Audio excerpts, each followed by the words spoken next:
I'm guessing if you're tuning in, you're somewhat of a basketball junkie, much like Mac and myself. One of the indulgences that my lovely wife allows me every year is my dues to a fantasy league to which I've belonged for 5 years. I was a champion when I was brought in 2019. Shouts to Rudy Gobert, the year he was good before he started doing things to the microphone. But this year, our 5th season, my franchise, Squirt Your Feelings, ? We, based on last year's performance, got the 2nd overall pick in the draft. Can you guess who went first? Oh, yeah, of course. Who? The Yoke. I Yeah. mean, it's the Joker. It goes without saying. Yeah. It goes without saying. So we performed poorly. We got a great draft pick. And I would like to go through my draft round by round, pick by pick with you. Okay. And then I would love to hear your feedback on the Squirts Okay. debut roster. For sure. So with the 2nd overall pick from the 5 best players available in the World Championship season, I selected Giannis Antetokounmpo, the Greek Freak. Oh, and before you go into that, can you just explain just the way, because it's not traditional head-to-head. Oh, you're right. So So bearing in mind, everybody, I don't play roto fantasy. I don't go off aggregate points where you would have a point matchup at the end of it. I play weekly head-to-head scored by 8 categories. Those are field goal percentage, free throw percentage, steals, blocks, rebounds, assists, points, and threes made. So you can get somebody, for example, you can get a Trae Young, right? You're going to get a lot of threes made. You may win that matchup, but that's going to cost you field goal percentage because he's shooting what he shoots. So you're sacrificing one category to gain another. So then that informs who you draft after that, so on and so forth. But basically, in order to win, you have to take minimum 4 categories in a tie. So at the end of it, I have to have won 4 categories and tied one. I consider a victory clean, no tie. I don't do that soccer shit. For sure. Hockey shit. For sure. 5-3, I consider a victory. I have to win 5 categories. So having Giannis as my first pick, with 2nd overall pick, I then constructed my team based on wanting to win 5 of those category matchups a week. So with the 23rd overall pick, I selected DeJounte Murray. 26th, I selected Jaren Jackson Jr. Shout-outs to the state of Tennessee. 48th, I selected Klay Thompson. 50th, I went with Brandon Ingram. 71st, I went with Mike Conley. 74th, Markelle. You're still the most important part of the process to me. 95th, enjoy it out there in PDX. I got Jeremy Grant. 98th, shout out Raptors bench mob. I have Jonas Valanciunas. Tear it up. 120th, I really struggled, and I thought about this, and I thought about you and I talking on the phone. And my man put up 23 points, so I'm going to ride for you. R.J. Barrett, you're going to have a great year for the New York Knicks. With the 120th pick, I selected R.J. Barrett, New York Knicks. So I got to go back to the Raps. I got to stay loyal. 122nd, I got Gary Trent Jr. Can't believe he was still hanging around. Shame on y'all. 143rd, our boy, Cam Thomas. Mr. Cam Thomas, 48-piece Cam. 147th, I thought, you know what? You were great in Dallas, and I like your chances on the Nets in this roster because you have a lot of give a fuck. 147th, I selected Dorian Finney-Smith, and to close it out, a sleeper for me my championship season when I took him in 2019, and an injury led to him starting a bunch. Now he's in the Mavs. That's why I didn't go. I need to clarify this, too, for people who think Luka should have gone second. I took Giannis. Little concerned about Luka needing the ball, and is Kyrie going to give it to him as much as he needs? We'll talk about that later. But all that to say, for the Mavs lineup right now, with 168th pick and final pick, Squirt Your Feelings took Rashawn Holmes. Shouts to you. You were a beast. I hope you do fucking awesome in Dallas. Mac, your thoughts, please. All right. Well, I'm going to start from your first pick, which was the 2nd pick overall. Yep. Giannis Antetokounmpo. All right. Well, obviously, this is going to kill on the points category. He's going to kill in field goal percentage. Yep. He's going to kill in rebounds. Yep. And then you're also going to have he's averaging like 0.8 blocks in blocks and steals. So every 8 for 10 games, he's going to get you at least one of he's a good or both. Spread it out box score. Exactly. Which made him so much fun to build around. Yes. So for him, I give you an A+. That was an amazing pick because that definitely spreads the floor out. Right. Next we go to your 23rd pick, DeJounte Murray. Give him the keys. Yes, give him the keys. Give him this man. He's earned it. He's earned it. He's definitely earned it. I give him one. He's going to kill in the points category. He's going to do pretty good for you. He's going to give you, he's averaged like 20 points a game. You know what I mean? He's also though the blocks and the steals on the defense. I know that pop shit. That's the sleeper. That's the sleeper part that I think that he's going to get you a lot of points in. Yeah. Because he's averaging, well, not necessarily blocks, but it definitely when it comes to steals, he's averaging like 1.5 steals a game. You know what I mean? He'll be good for an every now and again assist spike, because on nights where Trey is hitting, who's passing him the fucking ball? Exactly. So you're doing great there. That was another A+ for me. Especially because you drafted 23rd, so you had a long and I had to think about it. It was going to be back-to-back 23rd and 26th, so it's like, okay, I need point guard, now I need center. Point guard and center. Baby and Slim. Still point guard and center, because who did I take 26? Oh, yeah. Triple J. Triple J. All right, so. Oh, speaking of blocks. Right, speaking of blocks, speaking of steals as well, you know what I mean? Speaking of attitude. Bro, because he averaged 3 blocks last season. He averaged a steal a game. You know what I mean? Marcus Smart is going to unleash him, bro, while Ja is out. Bro, it's gonna be you're gonna have a great. How long is Ja suspended? 25 games. 25 with Marcus Smart, and what? D Rose is down there now too. Yeah. Back in Memphis. Shouts to D Rose. Oh, Jaren Jackson. I can't wait.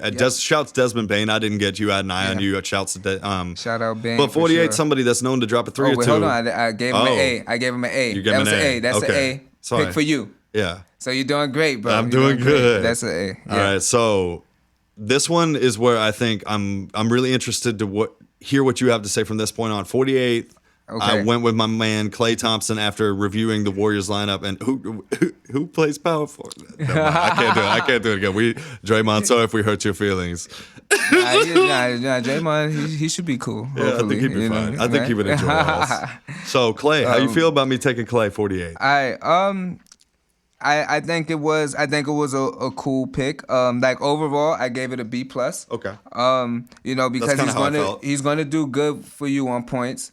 And definitely once he gets comfortable, and he's going to do great for you on free throw percentage. You know what I mean? He's also going to do great on 3 points made.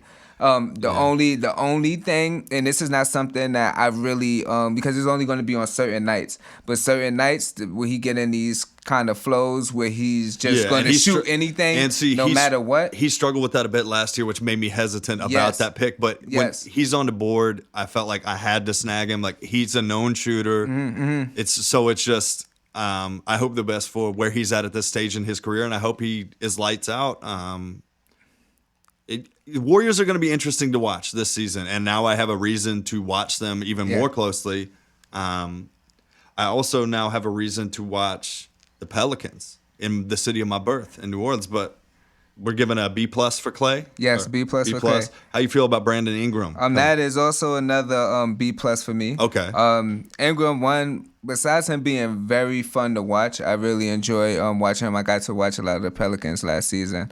I really enjoy his game. He's going to do great for you on points. He's going to do great for you on free throw. He's averaging like 24 points last season, 87% from the free throw line.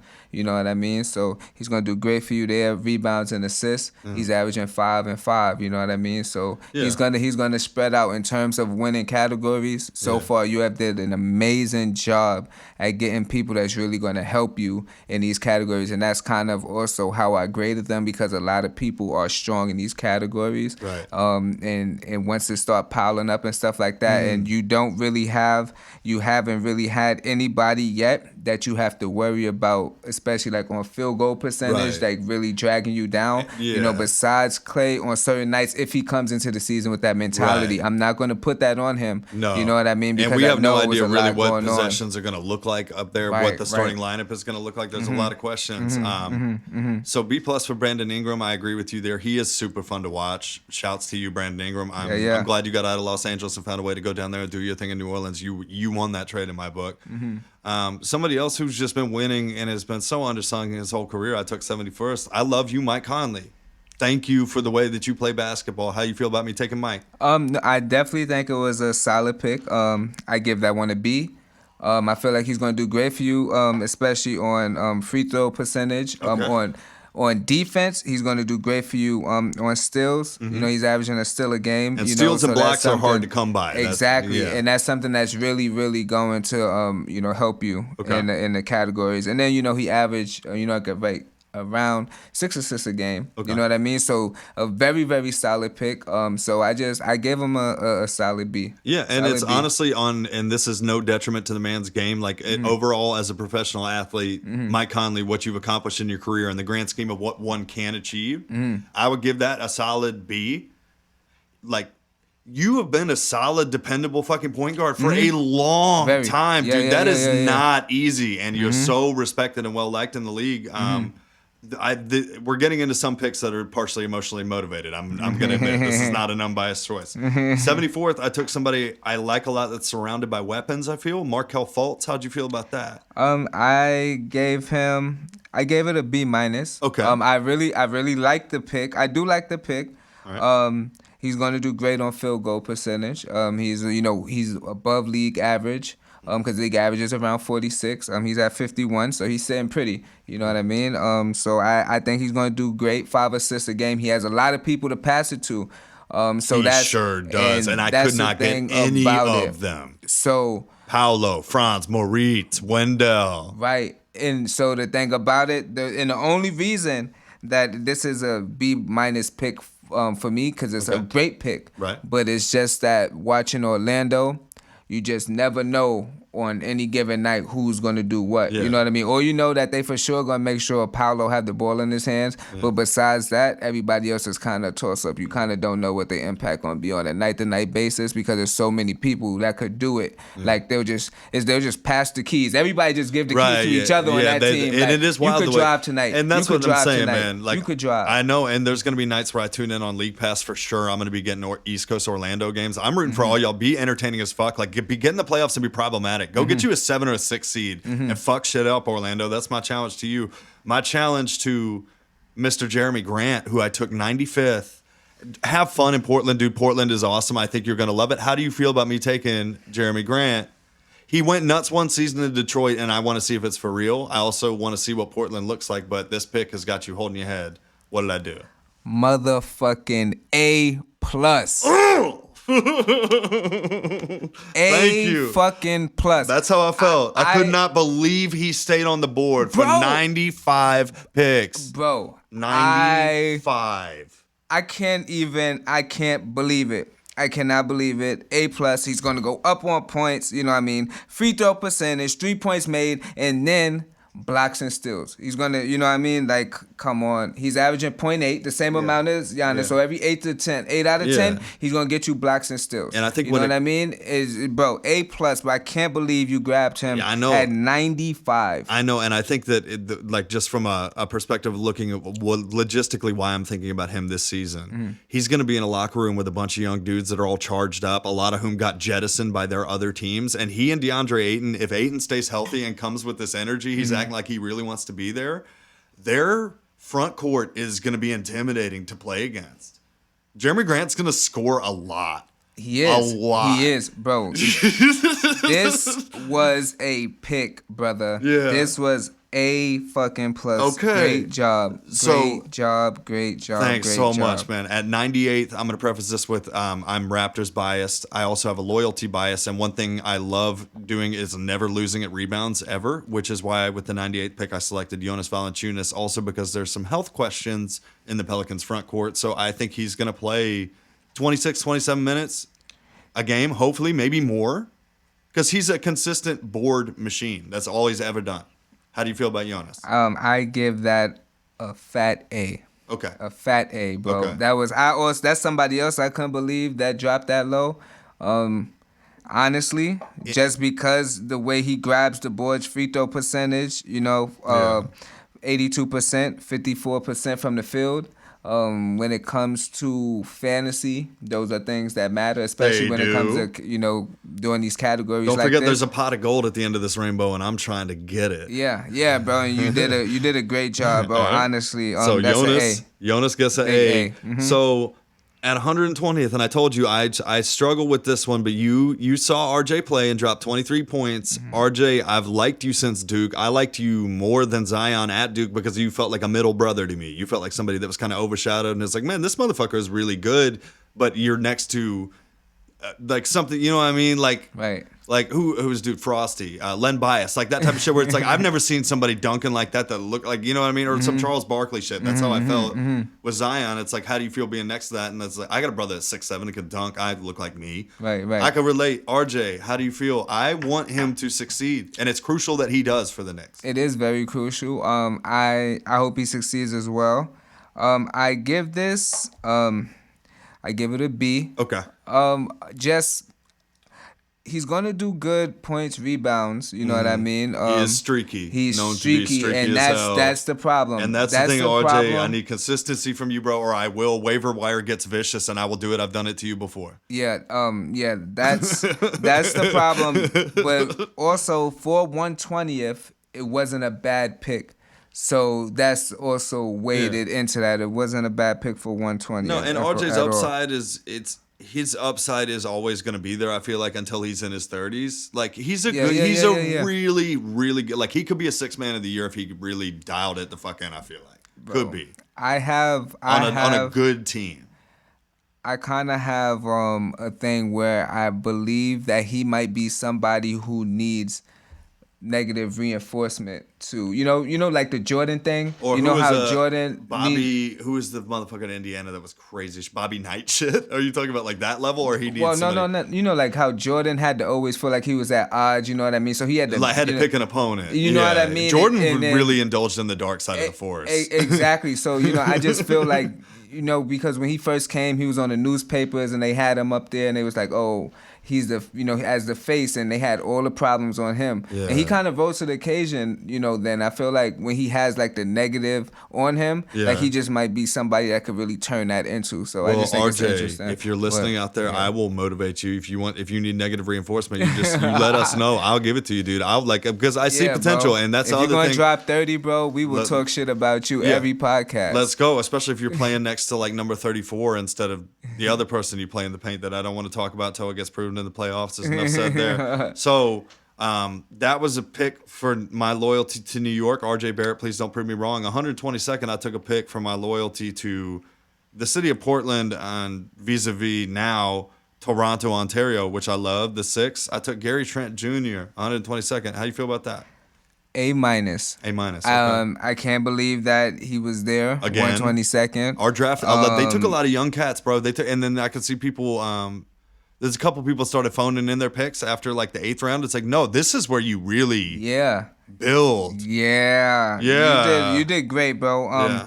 Honestly, the thing about this guy can explode. He can explode, bro. Like he averages 17, but then it's like, yo, he got 26, he got 28, he got 39. You know what I mean? Like, bro, you just never know. You'll have those type of nights from him. You know what I mean? So and that's gonna be helpful to our bench mob all being the same type dude. You know what I mean? He's going to charge it up. I feel like he's going to get a lot of looks, and I feel like he's earned license from Masai and them to shoot the shit out of it. He be smacking those threes, bro. Yeah, he does. He be smacking those threes, bro. And when he gets hot, he gets hot. He was such a good blazer. He was such a good blazer. Like when I think about that franchise and the type of players I like there, Gary Trent, you were an awesome blazer. You're an awesome fucking Raptor too. I think you're just a cold weather. Like you're a rainy type guy. And he comes to hoop. What is it like Raiden, bro? He comes to hoop. So Gary Trent gets an A-. Yes. 143rd. We saw it in person. I seen it in person. I saw Doc Rivers go to great lengths to prevent it from becoming 50+ in person. Yeah. Cam Thomas, play him or free him, Brooklyn Nets. Yes. Please put him on the floor and let him shoot. And this is a big B+. Okay. A big B+, right? Right. And the only reason it's a B+ is because we don't know his destiny. Uncertainty, You know what I mean? But what if he gets traded? No, we don't want to talk about that. No, we want him in Brooklyn. We want him in Brooklyn. Sorry, rescinded. Because he had a great he's been cooking in the preseason, bro. He cooked against the Sixers. He cooked against whoever the Nets play first. The Lakers. They played the Lakers first, I believe. Yeah. So yeah, no, he cooked, bro. Now he has to stay, but B plus. You know what I mean? Just because the upside, bro. If he plays, then it's an A plus, bro, because you're gonna be cooking with gas or cooking with peanut oil. Yeah, shout out to my pops. There I taught we go. you cooking with peanut oil. Somebody who cooks with peanut oil a lot too, from an effort and a give a shit standpoint. I'm a Mavs fan through my older half brother who grew up in Dallas and had season tickets when they were shitty. But I remember like loving Dirk.